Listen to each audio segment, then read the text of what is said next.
লাখ টাকা 3 লাখ টাকা 15,000 টাকা 10,000 টাকা 20,000 টাকা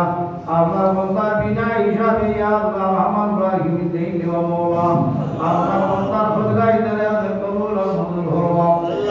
আয় আল্লাহ রহমান রাহিম যে তোমার শহীদে মিলাদুন নবীর সাহায্য করুন এরা দয়া মায়া ফরমাও তাই যে কোনো মুনায় দেহা বন্ধে ইয়া আল্লাহ সাহায্য করুন এটা সাহায্য কবুল আর মঞ্জুর হওয়া আয় আল্লাহ আমার রাহিম যাই দিয়ে নিয়তে দিবেন মওলাজি প্রত্যেকের বক্তব্য আপনি ঘুরাই দাও আয় আল্লাহ আমার রাহিম আল্লাহ বন্দাইতে মাল্লা খাইলো নাই কিছু নাই দিবেন মুগলরা সিমেন্ট দিবেন সব টাইম দিবেন ইয়া আল্লাহ এটা আমরা কবুল আর মঞ্জুর হওয়া যাই দিয়ে নিয়তে দিবেন নিয়তে আপনি ঘুরাইয়া দেও আয়